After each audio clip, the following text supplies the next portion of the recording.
he comes, here he comes. There's the trumpets, there's the drums, here he comes. Hopalong Cassidy, here he comes.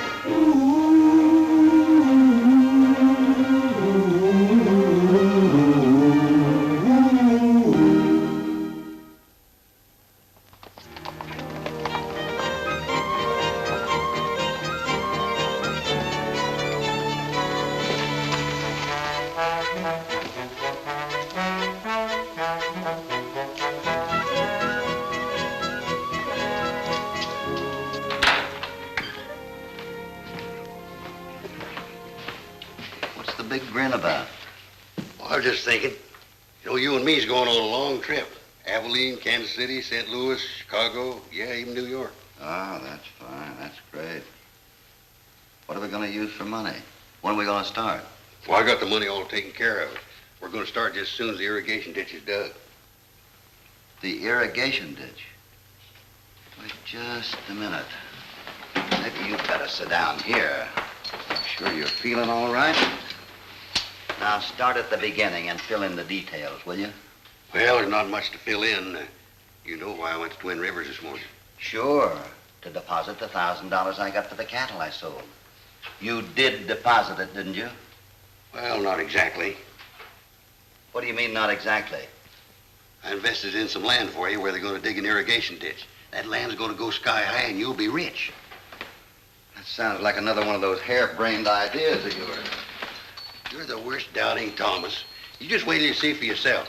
I'm going to see for myself right now, and you're coming along. Come on. I'm right behind you. You know, it's going to tickle me pink to see you change your mind. Yeah, I bet it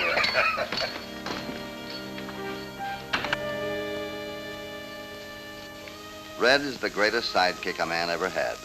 But in his efforts to be helpful, he can get himself into deals a Philadelphia lawyer couldn't straighten out.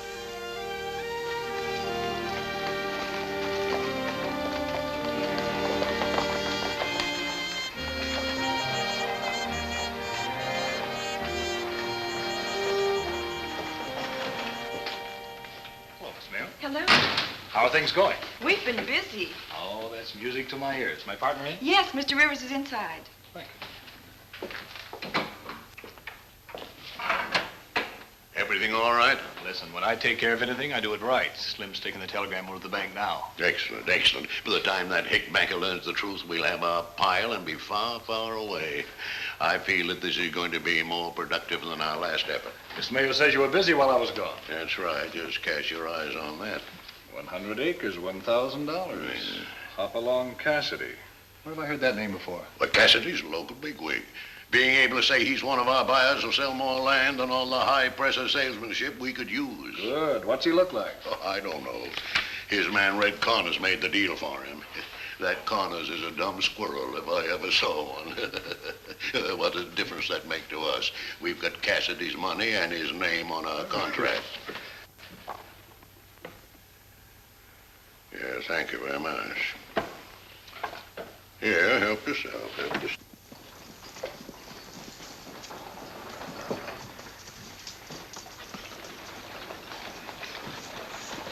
You better wait over there.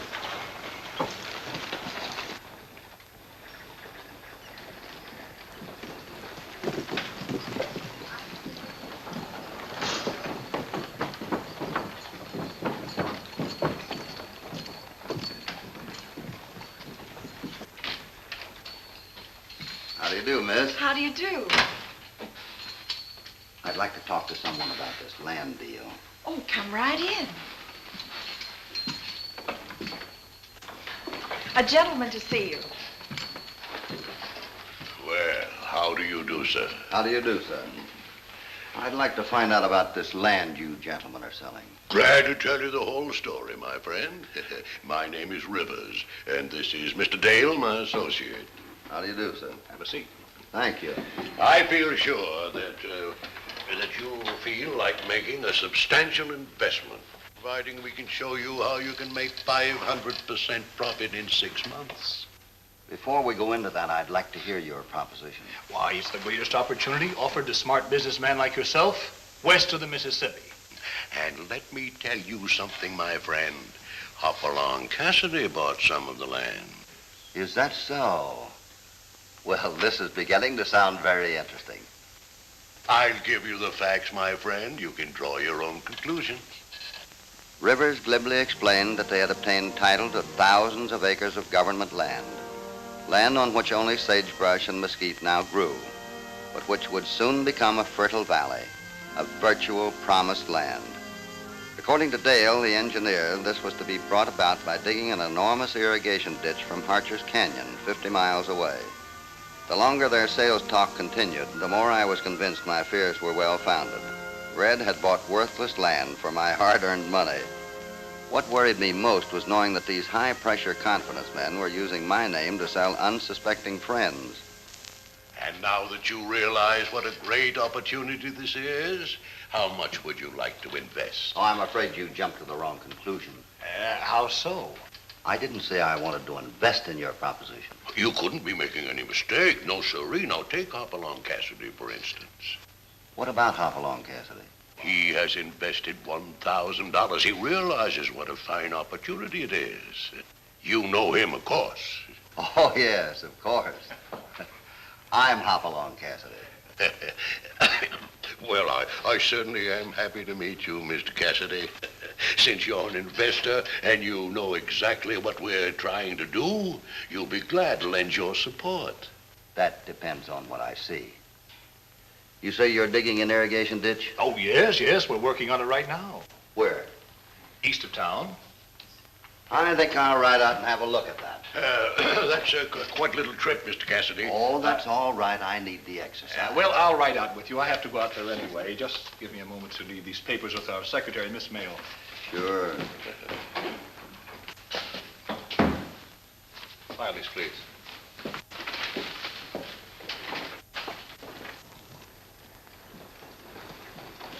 Well, goodbye, sir. No. Sit down. We'll have a little chat. Mr. No, Cassidy. I think we've had quite a chat. You will excuse me, please.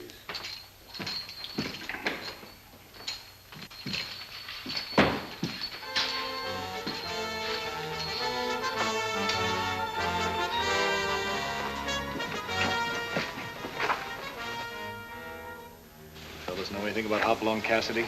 I'll say we do. He's the sheriff of this county and a bad hombre to tangle with. Wants to see what we're doing on the ditch. Well, let him look. Boys are out there. No. You better take a run out, Slim. I want him to look busy when we get there. Sure, I'll make it look good.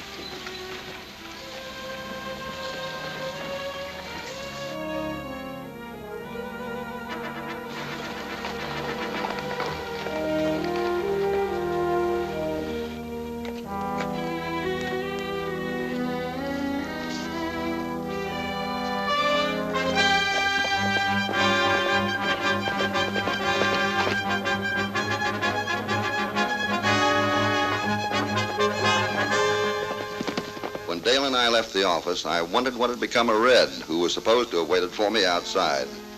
I hoped he wasn't buying more land. Dale began to offer excuses why the work we were about to see hadn't progressed farther. Pending a bank loan, which they were negotiating today, they had only begun a preliminary survey. From now on, work would progress at full speed. I could tell he was uneasy. He seemed to sense I knew what he was up to.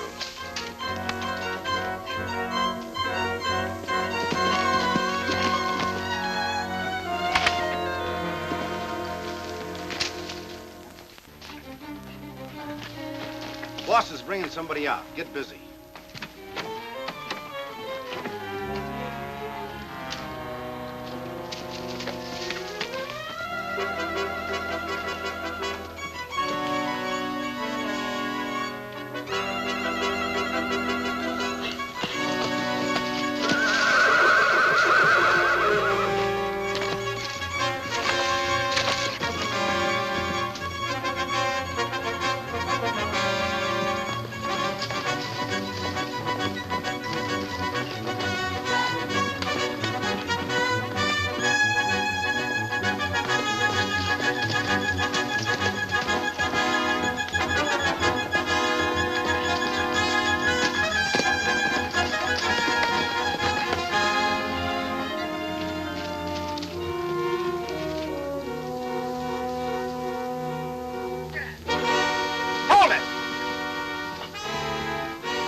Red explained what he had seen, and it sounded more like an excuse than an accusation.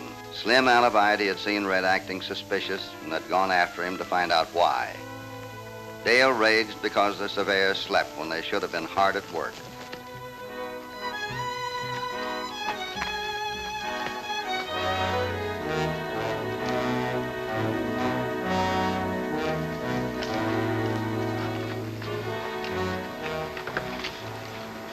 From what I had seen, I knew that the surveyors were a phony setup.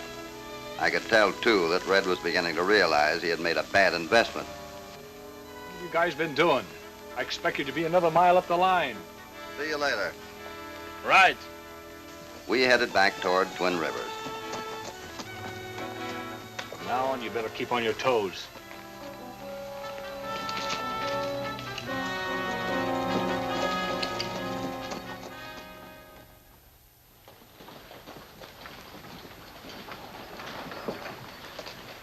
You wait out here. I'll be out in a minute.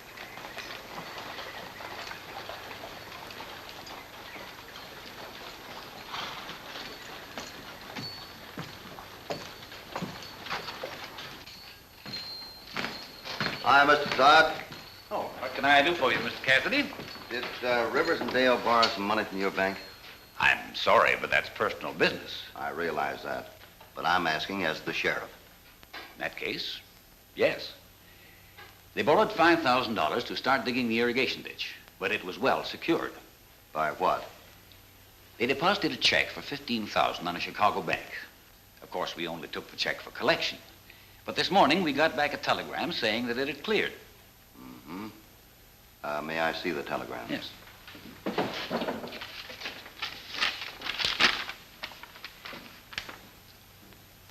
But why should they wire instead of sending the money in the usual way?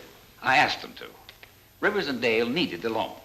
As soon as I received confirmation, I deposited the money to their account. I see. Well, thank you very much, Mr. Todd. Glad to accommodate. Anytime. Frankly, I'm worried about Cassidy nosing around the way he's doing. We can clean up 15, maybe 20,000 in a couple of weeks, but we've got to get him off our necks. If he gets in our way, it'll be his tough luck. Yeah. By the way, what you do with that fellow you were waiting for this morning? We left him. What, right there? Sure. Why, I'm surprised, Frank. That's dangerous. You know that. Now, you better send the boys out right away and dispose of him. Okay. It'll make you feel any easier.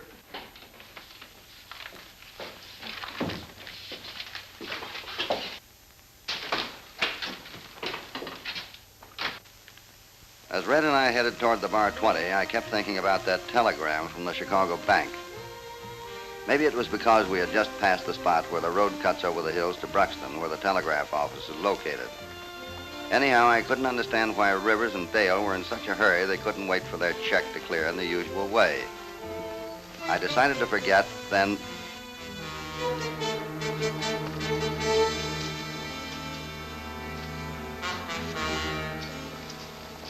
The man had been shot through the head. He looked vaguely familiar. We began to look for identification.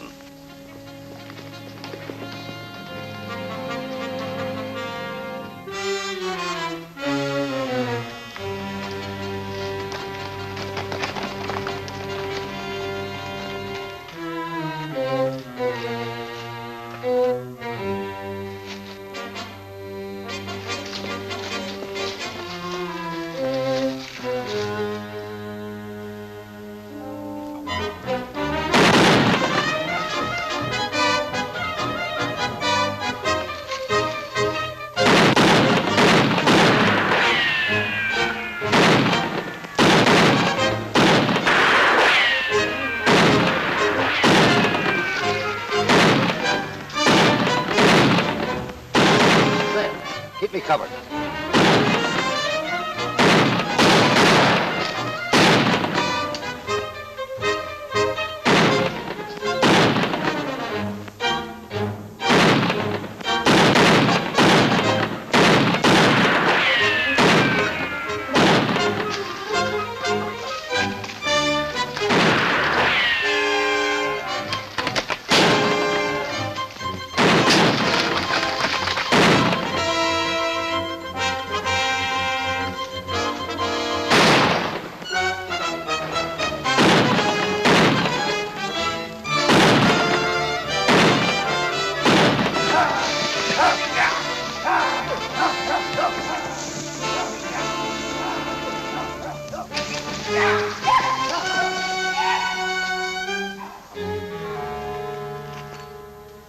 body had been identified as that of Joe Benson, the telegraph operator from Bruxton. He left a wife and 4 kids, who would now be the real victims of the brutal killing. I figured the murder had to tie in with the telegram from Chicago to the Twin Rivers Bank. I asked Red to ride to Bruxton and find out more about that telegram. He couldn't get back before dark, so I told him to meet me outside the office of Rivers and Dale.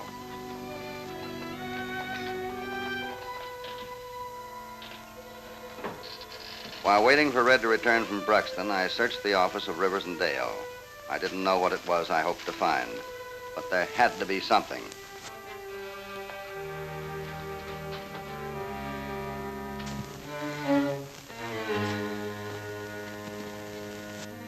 There were 2 bank deposit books on St. Louis banks and under the names of Riverton and Lindale. Somewhere in the office, I knew there must be a list of others who had put their hard-earned money into the swindle.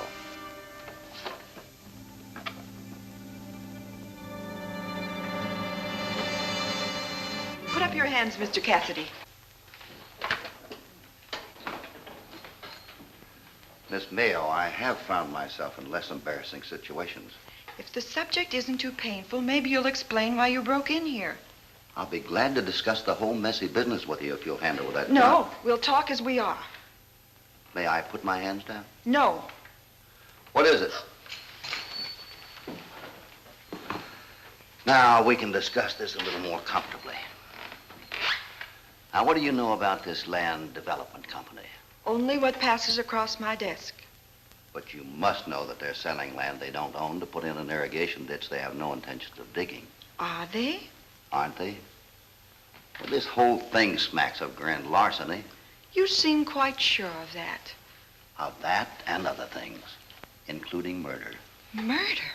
That's right. Now, I feel pretty sure you're not involved. So you won't mind answering a few questions about Rivers and Dale, will you? Mr. Cassidy, even if I wanted to, which I don't, I'm in no position to betray my employer's confidences. I was pretty sure that'd be your answer. Hoppy? Yes? Good evening, ma'am. Didn't expect to find you in here, but I didn't see you outside like you said. The door was open, so I just walked in. Did you find out anything? I sure did. Good. Wait outside a couple of minutes. I'll be right out. Check for 15,000 refused. Signors Arnold Rivers and Frank Dale not known here. Brush, National Bank, J.D. Barton, cashier. Gosh, Hoppy, I'm sorry I got us into this. Oh, it'll probably be all right. At least we can save some of our friends from being cheated. I sure was surprised when you let that secretary go last night. Oh, she's only an employee, Red. She probably doesn't even know what they're doing in that thing. I wouldn't be too sure about that. You know how women are. No. How are women? Oh, now, you know I don't know nothing about women. Where are we headed for now? To the bank. I'm going to tie up Rivers and Dale's account, then I'm going to put them under arrest. What makes you think they're the killers? Well, everything points to them, doesn't it? Let's go.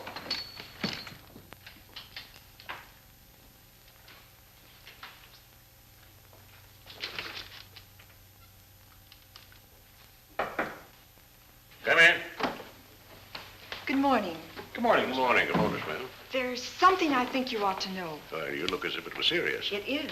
Hopalong Cassidy searched this office last night. What's that? How do you know? I came back. I forgot my gloves. Well, go on, go on. What about Cassidy? I think he was looking for something concerning the bank. Yes, well, we have nothing to worry about. No, no. We'll check on that later. Yes, indeed. Well, thank you, Miss Mayo, just the same. Very well.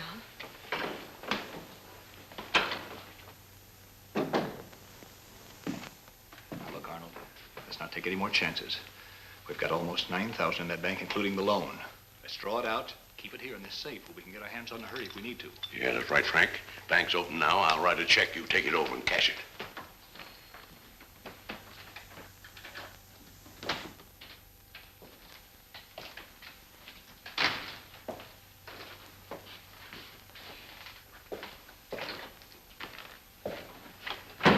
No trouble, huh? No, the cashier didn't like our drawing out all but $100, but here it is.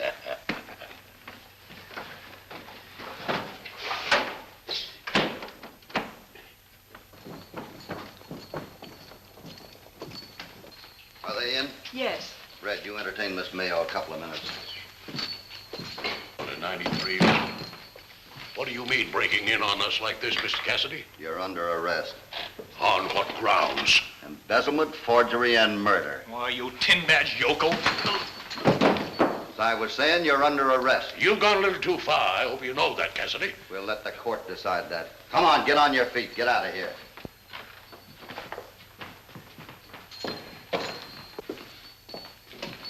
Hold it. Keep him covered, Red. Miss Mayo, so far you're in the clear on this thing. But I want you to wait here until I get back. There are a few things I want you to straighten up for me. I'll find something to do while I'm waiting. Thank you. Come on, let's go.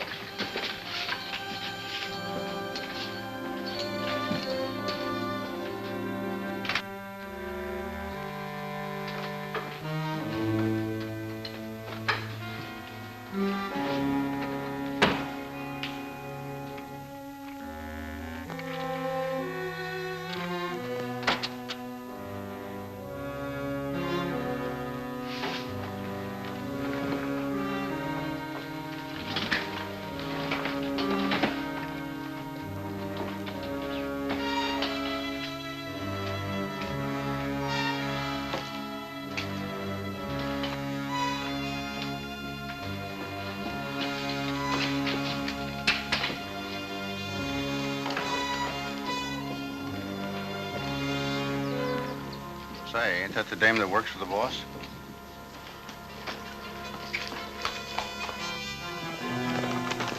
Yeah, and it looks like she's carrying that satchel the boss brought out of the bank a while ago. You reckon they're trying to run out on us? I don't know, but we're sure gonna find out right now.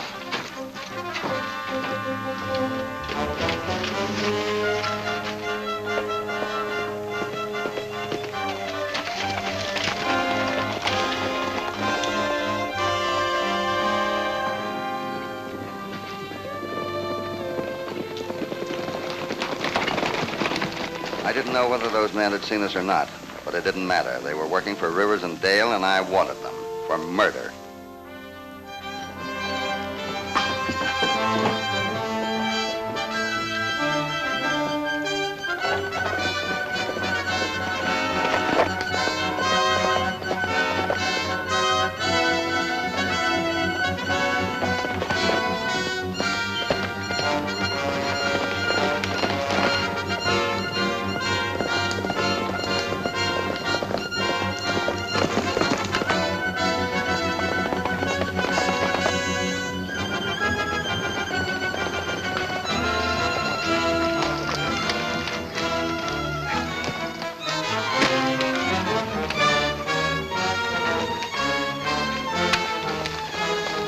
Hey, look!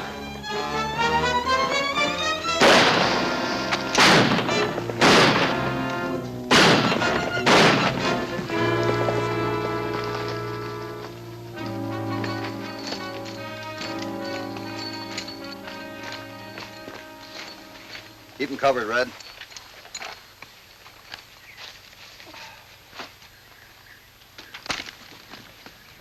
Get on your horses. Come on, Miss Mayo.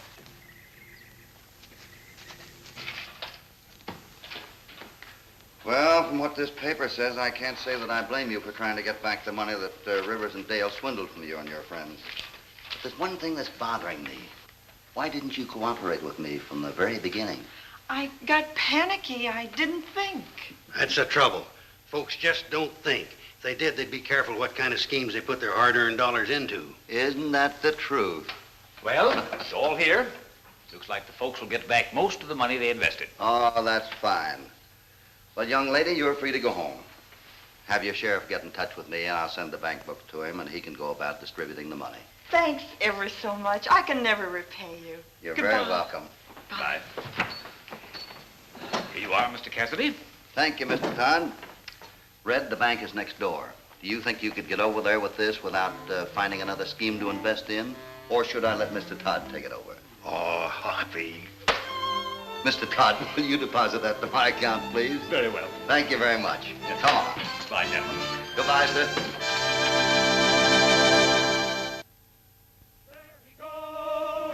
On his way down the moonlit trail to where cowboys reign. Hopalong Cassidy, Hopalong Cassidy. day he'll return soon again. There's no use to say goodbye until then.